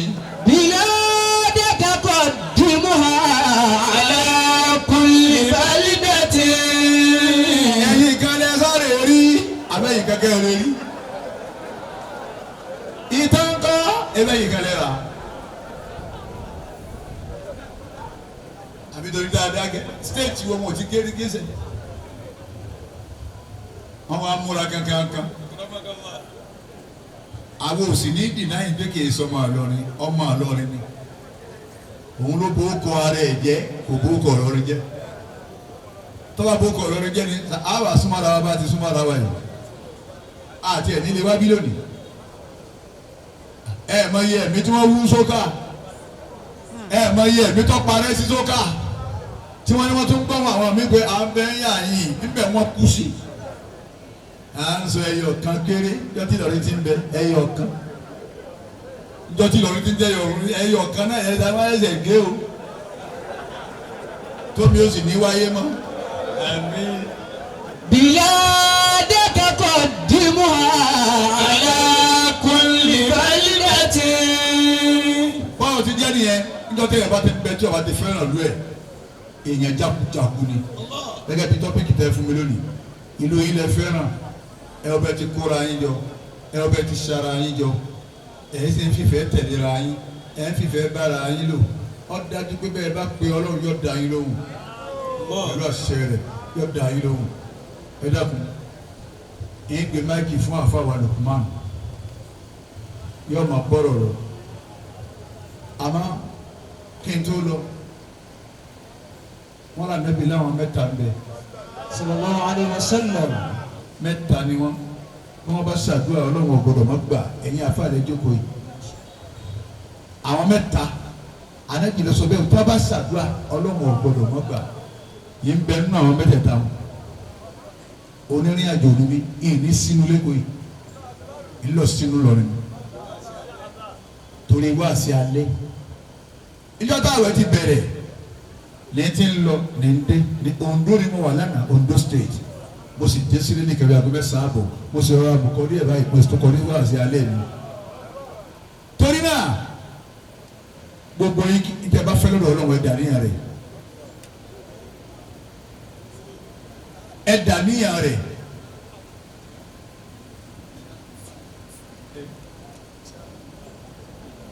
Alájì island lèmi náà ń lọ ẹ fọ̀rọ̀ òróró àáfọ̀rọ̀ òróró ẹni wò ní ẹ máa gbọ́ àmọ́ fọ̀rọ̀ òróró ẹni wò ní ẹ ò gba mo ti dọ́dọ̀ yín ọlọ́wọ́ tó mújọ́ mi wá ọlọ́wọ́ mújọ́ mi wá àfọwọ́ àlùkò náà mọ̀ bọ́rọ̀ so nítorí bá wí èmi náà mo wí ẹ dákun ẹ gbà bẹ́ẹ̀ fún mi lónìí ẹ gbà bẹ́ẹ̀ fún mi ẹ ń jẹ́mọ́ ẹ gbà bẹ́ẹ̀ fún mi ẹ dákun wọ́n máa retí wa nísìnyí àwọn ọmọ wọn sì ní àwọn ọ̀dà bí ẹ̀yìn ìbọn ń bẹ lọ́wọ́ wọn gbogbo ẹ̀ ń bẹ lọ́wọ́ wọn lọ́hùn ẹ dákun ọlọ́run jọ dáa fún yín ẹ já ké fáti àgbogbo wa ntọ́kù tá à ń fẹ́ lọ́dọ̀ ọlọ́run ó ṣe fẹ́ ní kọ̀ọ̀kan wa. آمين. Al-Fatiha. بسم الله الرحمن الرحيم الحمد لله رب العالمين الرحمن الرحيم مالك يوم الدين إياك نعبد وإياك نستعين اهدنا الصراط المستقيم صراط الذين أنعمت عليهم غير المغضوب عليهم ولا الضالين àmín. bàbá wa ní gbogbo àwọn tí wọ́n ń bọ̀ ọlọ́run ó jẹ́ wọn débi dáadáa ẹ bá wa ṣe àmínà. wọ́n ní gbogbo àwọn èèyàn ńláńlá tí ń bọ̀ wá àfáwa Amiru ẹ dákun ẹyin ẹnìkan lórúkọ àwọn àfáà kí wọ́n sin bàbá wa nígbà tó ṣe pé wọ́n ti gbé kíní lé mi lọ àti lọ gbogbo yàn ẹ bá wa gbé ọlọ́run tóbi fún wa. Allahu Akbar. wọn náà gbé ọlọ́run tóbi. Allahu Akbar. ok nísìnyí bàbá wa ọlọ́lá wa Sheikhu Buhari Musa Ajikobi bọ́lọ̀ ti ṣe wọ́n ni kì í ṣe pé wọ́n lágídí àwọn Lagos Island wọ́n sì ń retí wọn. mo ti wà pẹ̀lú ìkọ́nù àwọn bàbá wa tí wọ́n wà níbi Ramadan lecture ẹlẹ́ẹ̀kejì tí wọ́n ń ṣe bí onílé ni wọ́n ni o àbálejò ni wọ́n mo mọ̀ ẹ jẹ́ ká gbọ́rọ̀ lẹ́nu wọn. bàbá salamu aleykum ẹ kí jòkó sà. wa aleykum salaam wa rahmatulahi wa barakatuh. ẹ jọ kí lórúkọ yín sà. Alhaji Komorudeen Abbas láti ìlú Ládùbà. ẹ jọ gẹ́gẹ́ bí ẹ yẹ jẹ́ ọmọ líle ṣé ẹlẹ́ẹ̀kọ́kọ́ tẹ máa kọ́ wálé lábẹ́ ẹlẹ́ẹ̀kejì. ẹlẹ́ẹ̀kejì lélẹ́yìí bọ̀dá alákọ̀ọ́kọ́ tẹ̀mí ó kọ́kọ́ àtẹ́ndì lélẹ́yìí the last year mo wà ní umura mi lè wá so adẹ dúpẹ́ lọ́dọ̀ Ọlọ́run látòrí chairman tó fi dórí gbogbo àwọn elétò pátápátá kọ́lọ̀ mọ́ padà lẹ́yìn wọn èyí tí wọ́n ṣe lé nìyí wọ́n fi ìfẹ́ hàn wọ́n sì jẹ́ kí gbogbo wa mọ̀ pé Afon constituency Ọlọ́run ní kí ìfẹ́ wà láàrin wa Ọlọ́run ní bà ìfẹ́ náà jẹ́ o ọlá ìyá nábì lọ́dọ̀ Ọlọ́run àwọn elétò mo tó bẹ̀rẹ̀ látọ̀rí Alhaji Abdulfatai Abọ́lánìwá tó fi kárí gbogbo àwọn fáìsì ní ìgbàdé gbogbo àwọn tó sàdí ètò ìdánù Ọlọ́run ní jó owó mọ́ wọn lọ́wọ́ ọlá ìyá nábì lọ́dọ̀ Ọlọ́run ọlá la ilaha illallah ọlá Muhammadu Rasulullah sallallahu alayhi wa sallam salamu alaykum wa rahmatulahi wa barakatuh. ṣé gan sa ẹ má ti lọ ẹlẹ́ẹ̀kejì lélẹ̀ bọ́t alákọ̀ tí ẹ máa kọ́ wá sí ìbáni òkè ẹ ṣe ẹ kú dìde ìmọ̀ràn lẹ́wẹ́ fún àwọn ọmọ ìlú gan. ìmọ̀ràn tí mo fún gbogbo àwa ọmọ Afon constituency ni pé ká support ìjókòó yìí ká support ẹ̀ kọ́lọ́hún kó wọlé àná Muhammad bí wọ́n ṣe bẹ̀rẹ̀ rẹ̀ pẹ̀lú bisimilayi kọ́lọ́hún jẹ́ kí a sọ̀kalẹ̀ rẹ̀ pẹ̀lú alhamdulilayi ìjókòó náà wú mi lérí lẹ́ni ó dẹ̀ mú ìdùnnú fún mi léyìí tí mo sì ṣàdéhùn pé kọ́lọ́hún wọlé àná Muhammad gbogbo iye ọdọọdún tá a bá fi ṣe kọ́lọ́hún jẹ́ àṣẹ pẹ̀lú ẹ̀mí gígùn láyé mo promise pé màá máa attend gbogbo ẹ̀ inshallah. ẹ ṣe gan sa gẹ́gẹ́ bá a ṣe wọ́n pé kẹ̀rẹ̀kẹ̀rẹ̀ ká tó rí bí ọjọ́ bíi mélòó sìn àti wọ ìtúnu àwẹ̀ àti ìtúnu àwọn lẹ́fẹ́ kí fún ọdún àwọn tó jẹ́ olólùfọ́ yín tẹ́fẹ́ kí fún ọdún ẹ bá a dárúkọ. mo kí ọ̀gá mi ọlọ́lá jùlọ Alhaji Kazeem Odeyeyiwa Kazav Heritage Nigeria Limited. Mo kí Ọ̀túnọlábáyọ̀ Tunsfaja Nigeria Limited. Mo kí Jimoh Ọlárẹ̀wájú J Atofalaki Nigeria Limited. Mo kí gbogbo wọn púpọ̀ torí pé àwọn ọ̀gá mi nù. Kọ́lọ́n kó wọlé akópalẹ̀mọ́dún á ṣe ọ̀pọ̀lọpọ̀ ọdún láyé o. Ọlá Muhammad. Ọlá la ilaha illallah. Ọlá Muhammadu Rasulullah sallallahu alayhi wa sallam. Amudawa shukura Sirawa jaratan Lillahi rabbil alamin Amudawa shukura Adúpẹ́ fọ́ba Olúwa ọba ẹ̀dá Adúpẹ́ fọ́ba Olúwa ọba ẹ̀dá ọba tó ṣe wá ní mùmínà adúpẹ́ fọ́ba Olúwa ọba tí ó pa wá kí Ramadan dédé. Òun ló pa wá bí Ramadan ṣe lọ. Ọlọ́run dákun máa gbẹ̀mí wa tí Ramadan bá tán. Ọba tí ó pa wá bí Ramadan òkè lẹ́rù. Jésù pa wá bí Ramadan ṣe lọ. Dákun máa gbẹ̀mí wa bí Ramadan bá tán.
Bashir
aṣọ àlè Ramadan lecture tí wọ́n ṣe ẹlẹ́ẹ̀kejì irú ẹ̀ tí wọ́n ṣe mo ti wà pẹ̀lú nǹkan nu bí àlejò ni wọ́n ní o àbí onílé ni wọ́n ní o àfẹnu ẹnu wọn sọ fún wa ẹ jọ̀ọ́ ẹ kú ìjókòó kí lórúkọ yín. orúkọ mi ni Alhaji Rilwan Alabi Ẹlẹ́rọ. ṣé àlejò ní àbí onílé. ọmọ onílé ni mí. ọmọ onílé ni mí. ọmọ onílé ni ọ sọ pé ẹlẹ́ẹ̀kejì tẹ máa ṣe lélẹ̀ ṣé alákọ̀ọ́tẹ̀ máa kọ́kọ́ wá lélẹ̀ làbẹ́ ẹlẹ́ẹ̀kejì. pẹ̀lú ògùn Ọlọ́run kò sí ìdó yọmí lẹ̀ mẹ́ ìdí tó ń bọ̀ kakò tó ní yọmí lẹ̀ Ọlọ́run jà lè sọ̀pọ̀ ọdún láyé. Ramadan lecture tí ẹ ń ṣe lọ́jọ́dún yìí kí bá ojú ò lè fi wò ojú ò lè fi wò.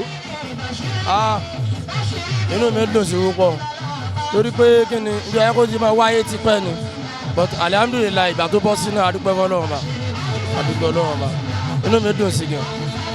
ìmọ̀ràn lẹ́ fún àwọn ọmọ ìlú. ìmọ̀ràn tí mo fẹ́ fún àwọn ọmọ ìlú bíi ti tèmi ni pé ká máa wá sí mítìnì déédéé kájọ ṣe torí àgbájọ la fi ń sọ̀yà kí gbogbo akásowọ́pọ̀ kájọ gbé ga torí sọ pípọ̀ àwọn èèyàn ni ò wá ó dẹ̀ ojúṣe wa dẹ̀ kájọ ṣe ni. ẹ bá ṣe rò pé kẹ̀rẹ̀kẹ̀rẹ̀ àtọ́rọ́rí bíi díẹ̀ sí àtọ́ríjọ́ bíi díẹ̀ àti wọ ìtúnu àwẹ̀ àti ń ṣe ìtúnu àwẹ̀ àti wà lọ́yọ̀ ọdún àwọn lẹ́fẹ́ kí pé a kú palẹ̀mọ́ ọdún báyìí. àwọn èèyàn pọ̀ mo kí àwọn ẹ̀gbọ́n mi tán wà níbí báyìí àwọn bàbá mi mo dẹ̀ kí àwọn fámìlì mi àwọn ọ̀rẹ́ mi náà wà níbí àwọn àbúrò mi wà níbí àti àwọn ìbò kan mo tó kí ẹ̀yin náà. bí àlejò ni wọ́n ní o àbí ọmọ lílu ni wọ́n o wọ́n máa fẹnu ara wọn sọ salamu aleykum. maaleykum salam wa rahmatulahi wa barakatu. ẹ bá wọn dárúkọ fún àwọn aráalé. orúkọ tèmi ni Alhaja Hafsat Siddiq dedila baika ọlá fatia. ṣé ọmọ ìlú lẹ jẹ́ ni àbí vitis àbí wọ́n pè. no èmi ò kì í ṣe ọmọ ìlú ọmọ ìlú Ìgànnà lèmi ní Ọ̀yọ́ state wọ́n pè mí kí wọ́n bá wọn kọrin ní program wọn. ó dà tẹ̀ ẹ má bínú ẹ máa forin dá wa lára kẹ́ tó lọ ṣùgbọ́n ẹlẹ́ẹ̀kẹ́ iṣẹ́ tí ń bá wọn wá ti pẹ́ dàbí alákọ̀ọ́tẹ̀ máa wá lélẹ̀. alákọ̀ọ́kọ́ tí mo ṣe máa bá wọn wá program wọn lélẹ̀. alákọ̀ọ́tẹ̀ máa wá lélẹ̀. so ìmọ̀ràn lẹ́fẹ́ fún àwọn tó jẹ́ ọmọ ìlú gangan ìmọ̀ràn lẹ́fẹ́ fún wọn. ìmọ̀ràn tí mo fẹ́ fún wọn ni pé gbogbo nǹkan tí wọ́n ń ṣe yìí wọ́n ti ń ṣe tẹ́lẹ̀ wọ́n tún ti ṣètọ́dún yìí Ọlọ́run jẹ́ kí wọ́n tún lè ṣètọ́dún tó ń bọ̀ kọ́ máa kórè wọ̀ sí ọkàn nítorí pé ẹ̀sìn Islam ẹ̀sìn tó ti ga ni gbogbo àwa tá a wà nú ẹ̀ náà kọ́lọ́run má rẹ̀ wá ńlẹ̀ kọ́lọ́run gbé wa ga nǹkan tí wọ́n ń ṣe lẹ́yìn Ramadan lecture yìí Ọlọ́run jẹ́ kí wọ́n ṣe pẹ́pẹ́pẹ́pẹ́pẹ́ kọ́lọ́run má fi eléyìí ṣe kan tó kù ọ̀làlá haúlà ọ̀làkùwátà ilá bìlá àlìyìn làzim. ẹ ṣe gan sa ká tó máa lọ ẹjọ ẹkọ kọrin ẹdá fún dára kẹtọ wà. ọba tí ò pa wá kí Ramadan tó dé òní ò pa wá bí Ramadan ṣe ń lọ dákun máa gbẹ̀mí wa tí Ramadan bá tán Allahumma innaka afuwwun tuhibbul afwa fa'fu anna waghfir lana warhamna fa'fu anna waghfir lana warhamna. ó dẹ̀ ṣe gan kí ni káwọn olólùfẹ́ yín kó máa retí bí àánú àwẹ̀ ni àbí lẹ́yìn àwẹ̀ kí ni kó máa retí látọ̀dọ̀ yín. inú ẹ̀ náà ni tí mo kọ ẹ̀ gbogbo ojúmọ́ orin ni gbogbo ìgbà orin ni kó máa retí iṣẹ́ mi lẹ́yìn àwẹ̀ inṣàlá bìkúdúrásílà níjọ́ làwọn máa lọ níjọ́ làwọn máa lọ níjọ́ làwọn máa lọ níjọ́ làwọn máa lọ àràfà lálọ́bọ̀ níjọ́ làwọn máa lọ. ẹ ṣe gan ẹ bá a dárúkọ nílẹ̀ kọ́ni mọ̀ pé ẹ̀yin gangan lẹ́yìn ọ̀ní pẹ̀lú mi ṣe yín. orúkọ mi ni Alhaja Hafsat Siddiq ọlá fatia ọlọ́run àlàbà ṣírí mi lọ́la fatia oyin mọ́mọ́ ọlọ́run àlàbà ṣírí mi lọ́la fatia oyin mọ́mọ́. mo wà pẹ̀lú wọn báyìí sìn salamu aleykum baba. wa aleykum salaam wa rahmatulahi wa barakatu. adẹ̀kú ògbẹ́nu ẹ̀mọ́ alẹ́ yóò ṣe. adúpẹ́ amina ya Allah. nǹkan tẹ́ ẹ ṣe lé ní Ramadan public lecture tó jẹ́ lẹ́ẹ̀kejì irú ẹ̀ ẹ jọ̀ọ́ kí nìdí tẹ́ fi gbé kalẹ̀. a gbé kalẹ̀ nítorí pé kí àwa ọmọ mùsùlùmí ká lè ṣoríire lára rẹ̀ nítorí pé oṣù àánú ni oṣù àforíjì ni oṣù kẹ́ni a rí pé gbogbo ọmọ mùsùlùmí wọ́n máa tájẹ́tì oṣù yìí láti wojú rẹ̀ Ọlọ́run la fi gbé kalẹ̀ kí wọ́n wá sí àǹfààní ọ̀rọ̀ lọ. ẹjọ bàbá wa ẹ ṣe gan sa ṣé ọmọ ìlú ni àbí àlejò. èmi tẹ́ ń wò yìí èmi ni àmírù ìjọ yìí Afon constituency mo jẹ́ ọmọ bíbí ìlú àbòtú àfà ní àṣà local government tó jẹ́ kan nínú ìlú 108 tí ń jẹ́ Afon constituency mi ò kí ń ṣe àlejò rárá. ìyẹn ni pé ẹ ń ṣe àlejò ọmọ ìlú ní ẹjọ́ gan a máa rí yín bá ìmọ̀ràn olè fún àwọn ọmọ ìlú. ẹ jọ̀ọ́ gbogbo ọmọ ìlú tí bá ń pera rẹ̀ ní ẹrúsìn Ọlọ́run tí ò bá fẹ́ràn ìlú ẹ̀ ìgbàgbọ́ rẹ̀ ò tí ì pé torí pàǹdé Muhammad ló sọ bẹ́ẹ̀ wípé ìnífẹ̀ẹ́ ìlú ẹni nínú ìgbàgbọ́ ló wà o ẹnikẹ́ni tí ò bá nífẹ̀ẹ́ ìlú ẹ̀ kò tẹ̀lé súnà Ànábì wa Muhammad torí Ànábì gangan nífẹ̀ẹ́ ìlú rẹ̀ ó sì sàsọ́lẹ̀ fún wa a fẹ́ kí gbogbo wa lápapọ̀ àwọn ìlú tá a ti ríra wa lábẹ́ ìlú 108 yìí kí a tún túbọ̀ fi ìlú wa sẹ́mi láti pé kí local government wa ó ga àwọn tí wọn ò tí ì jọyìn wa kí wọ́n wá jọyìn wa kí gbogbo ẹ̀ ó lè dùn kó lè dáa gẹ́gẹ́ bọ́lá wọn bá ti fẹ́. tó òun lẹ ti gbọ́ yẹn wọ́n ní ká máa nífẹ̀ẹ́ ìlú wa ìlú tó bá wà tó bá belong sí tó bá pé ìlú tó bá ti bí ẹ máa nífẹ̀ẹ́ bí èmi sin ọmọ ìdọ̀fíàn ni mí o mo proud pé ọmọ ìdọ̀fíàn ò ní mí gangan mo jẹ́ fi ìlú mi pamọ́ mo proud pẹ̀lú ìlú mi ọmọ ìdọ̀fíàn gangan ní mí bàbá wa. sayaya gbọ́ lánàá lọ́wọ́ ẹ̀yà tá a ṣe. gẹ́gẹ́ bá a ṣe mọ̀ pé ó kù díẹ̀ ká máa fi ṣe ìtúnu àwẹ̀ báyìí àwọn ọlẹ́fẹ́ kí pé a kú ìpalẹ̀mọ́ ọdún. mo kí gbogbo mùsùlùmí àgbáyé kú ìpalẹ̀mọ́ ọdún ẹ̀mí wa tó bẹ̀rẹ̀ àwẹ̀ yìí Ọlọ́run jẹ́ ká rẹ́yìn rẹ̀ ká sì sọdún ayọ̀ bákan náà mo tún kí gbogbo àwọn àlùfáà wa àwọn olówó ńláńlá tán náwó wọn sójú ọ̀nà Ọlọ́run nínú àwẹ̀ yìí Ọlọ́run dákunjó wo yóò máa pọ̀ sí i pàápàá jùlọ mo kí àwọn ìjọ wa yìí Afon constituency látòrí alága wa Alhaji Abdulfatai Abọ́láni Adigun àti gbogbo àwọn tán kún lọ́wọ́ tí yòókù ìfisèsè Ọlọ́run sábà wà pẹ̀lú wọn a kí wọn púpọ̀ àti gbogbo àwọn tá a pè tí wọ́n wá àdúpẹ́ kúnyìn púpọ̀ Ọlọ́run sábà wà sanyín lẹ́sàn-án rè. kí lórúkọ ilé ẹ̀kọ́ sí. èmi ni Alhaji Lukman Nuhu Mustapha Ali Abutawi Ali Adabi tí gbogbo wa mọ̀ sí Afábòtó. ẹ ṣe gan sa. a ṣì wà ní ọ̀dọ̀ àwọn Afon constituency ti Lagos State tó ń ṣe Ramadan public election ẹlẹ́ẹ̀kejì irú ẹ̀ tó ń ṣe mo ti wà pẹ̀lú nǹkan nù àwọn bàbá wa bàbá salamu aleykum sa. wa aleykum salam wa rahmatulahi wa barakatu. a kó òǹgbẹ náà ẹ̀mí wa lẹ́yìn. amiina. nǹkan tí yẹn ń ṣe lọ́jọ́ tòní ẹlẹ́ẹ̀kejì ló lẹ́ ń ṣe báyìí. à ń ṣe ẹlẹ́ẹ̀kejì là ń ṣe lọ́wọ́ lọ́jọ́ tòní báyìí. ẹlẹ́ẹ̀kejì ẹ jọ kí ni ti tẹ̀ fi gbé nǹkan yìí kalẹ̀. a ò pé Ramadan ó jẹ́ oṣù tí àwọn èèyàn máa bẹ̀rù Ọlọ́run oṣù Ramadan ó jẹ́ oṣù táwọn èèyàn máa tọrẹ oṣù Ramadan ó jẹ́ oṣù táwọn èèyàn máa listen sọ̀rọ̀ Ọlọ́run sọ̀rọ̀ Anabi Muhammad àwa wò pé gbogbo ìlú tí ń bẹ ní constituency wa àwa parapọ̀ pé tó bá di inú oṣù Ramadan báyìí tá a bá fi Ramadan pé gbogbo wa káwọn èèyàn wá gbọ́rọ̀ Ọlọ́run ká sì tún mọ pàtàkì ìlú ẹni ìlú bíbí tán ti bí kálukú wa ká mọ yẹ ká sì mọ bá ṣe máa ran wa lọ́wọ́ òun náà la péjọ lọ́jọ́ nínú oṣù Ramadan. bàbá wa ẹ má bínú sá ṣé ọmọ ìlú ni àbí àlejò.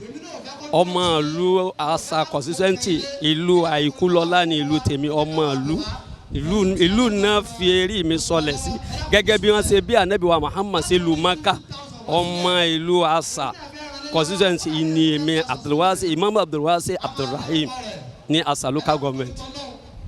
ká tó rí ọjọ́ bíi mélòó kan àti wọ ìtúnu àwẹ̀ ló kù rẹ díẹ̀ tó bá máa wọ̀ yìí kọ́lọ́jọ́ bá alátàláfíà àwọn lẹ́bẹ̀ẹ́ kí pé a kú palẹ̀mọ́ ọdún o. tọ́ nísìnyí mo kí Alhaji Tajudeen Akéwùsọlá nílùú àìkúlọ́lá òun ni chairman ti ìlú abínibíni tiwa lẹ́yìn náà kí chairman Afon constituency torí pé wọ́n gbìyànjú púpọ̀ lérí ìjókòó yìí wọ́n sì ń tó dùn mọ́ àpépọ̀ ọ̀gá ọlọ́pàá ni ó wá fìrẹ́ ẹlẹ́ fọlọ́n ó fìrẹ́ ẹlẹ́ fanabi Muhammad bẹ́ẹ̀ ni speaker wa ọ̀gá ọlọ́pàá lòun náà speaker wa ó gbìyànjú púpọ̀ bí ìjókòó yìí ó ṣe dá gbogbo ọ̀rọ̀ tí máa bá wa sọ lórí platform a máa enjoy yẹn bẹ́ẹ̀ wá ní DCP Balógun ọ̀gá ọlọ́pàá ni lálàgbọ́n ló wà ìyẹn ni gbogbo ẹni bá nífẹ̀ẹ́ ìlú báyìí ọ̀gá máa dúpẹ́ fún wọn ni so kọ́lọ́n má jẹ́ kí ìlú wa ó bàjẹ́. bàbá wa ọ̀kẹ́ owó ọlọ́run ọba tó ti gbé e sókè kò ní dá yín bọ́ is a performing chairman is a man that he never look like old man he still an ever young man adúpẹ́ lọ́dọ̀ ọlọ́run gbogbo ibi tẹ́ ẹ fẹ́ dé ọlọ́run jẹ́ kí lébè lára kọ̀ láfíà gbogbo mathematics kẹlẹ̀ kan wọ́n ní 4+4 8 ni wa 8 a máa get the result yẹ lágbára lọ́dọ̀ ọlọ́run wọ́n ní plus another 4 ó jẹ́ 12 kò ní sún ìṣe o tí ibi tí àwa wà yìí ọlá chairman ni ibi tá a wà yìí àwọn ni wọ́n fún wa gbogbo kíní agbòòrùn tí a fi dòkó ibò pẹ̀lú tí mo mú dání ọlá wọn ọlá ọlọ́run ni he has been so wonderful he has been performing very greatly adúpẹ́ lọ́wọ́ yín adẹ̀sùn wípé bí wọ́n ṣe wà pẹ̀lú wa àwa náà wà pẹ̀lú yín gbogbo nǹkan tí ẹ̀ ń ṣe ní mèremère gbogbo ẹ̀ làwọn ayé ń rí continuity ló mátà ọlọ́wọ́ dẹ̀ jẹ́ kẹ́ni débẹ̀ láyàtọ̀ láfíà ó dọwọ́ yín ó dọwọ́ ọlọ́run àwa rìn láì lórí yín ẹ̀yin rìn láì lórí ọlọ́run ọlọ́run dẹ̀ ní dojú tì wá wọ́n ní ká máa retí ẹ̀mọ̀ fáwọn politician wọn ò fẹ́ ń ṣàlàyé ọ̀rọ̀ tí wọ́n bá ṣe but tí ó bá ti dọ́wọ́ tòmí àṣẹ chairman àmọ̀ dúpẹ́ lọ́wọ́ gbogbo ilé a sì máa kọ acknowledgement letter láti fi dúpẹ́ adúpẹ́ lọ́wọ́ gbogbo èyí tẹ́ wá ọlọ́run jẹ́ ká máa rí yín báwo. Afon constituency kò ní bàjẹ́. Mo kí gbogbo wa wípé a kú dìde a kú ọdún a kú ìyèdún ẹ̀mí wa ó sọ ọ̀pọ̀lọpọ̀ ọdún láyé o eléyìí tá à ń ṣe yìí ọdún Islam ni tí ó bá wa láyé adẹ̀gbà àdúrà ìpẹ́tọ́dún tí ń bọ̀ náà yóò bá wa láyé ọlọ́run ní ṣe léyìí ní ẹyọ kan tí a máa gbà mọ́ láyé ọláláwọláwọlá kúwátá ìlànà ìyàsí mo kí gbogbo ẹ̀yin tí ẹ wá àwọn tó jẹ́ Afon constituency ẹ̀yin tó jẹ́ Kwara state gbogbo àwọn forces tó wà bí báyìí àwọn paramilitary tó wà bí báyìí àwọn business staff tó wà bí báyìí àwọn oníṣẹ́ àdáni tó wà bí báyìí gbogbo yín ni mo kí ọlọ́run jẹ́ kẹ́ bá lé láyọ̀ àtàlàáfíà lọ́dún tí ń bọ̀ àjọ gbójú sí ilé yìí lọ mo kí gbogbo àwọn bàbá wa àwọn àfáà tí wọn ò fi kán pè kán látàárọ̀ wọ́n á kùránì sórí wọ́n dẹ̀ ń tu fún wa fídíò kálukú wa ni tí kálukú náà bá dọ́rí fídíò ẹ̀bí ọlọ́wọ́ sí fún ẹ ṣé àdúpẹ́ thank you very much I really appreciate you you are all welcome. àlejò ìgbà ìlọ ohun tó bá rìnà dé òun ló pin ìran tó NIGBATI TV òun ẹ máa wò Afon constituency Lagos branch òun náà ṣe Ramadan public lecture lẹ́wọ̀ tóyìn tó ojú tẹ́ fi wọ́ ọ̀lí fọ́ o etí tẹ́ fi gba ọ̀lí di tó ẹ̀yin náà fẹ́ kí a wá láti wá cover program tẹ́ bá ń ṣe òkú àgbà ni o ìsọmọlórúkọ ni ìṣílé ọjọ́ ìbí àti bẹ́ẹ̀ bẹ́ẹ̀ lọ ẹ pè wá ní NIGBATI TV ẹ pè wá à wá síbẹ̀ à wá cover program yìí láti ṣú ẹ níkànnì tí a wà yìí NIGBATI TV ẹ máa bọ̀ wá sí iléeṣẹ́ wa owó tí ò ká ní lára ni o ẹ máa bọ̀ sí iléeṣẹ́ wa orúkọ tèmi ni Tajudeen Adébàtúgbò ọmọ sí olórí ọ̀dọ́ world best center ọmọ níyà mẹ́ta bàbá kan kò sówó kò sọ̀rọ̀ gbéfe mo ti gbé ìlú Ìdọ̀fin yá.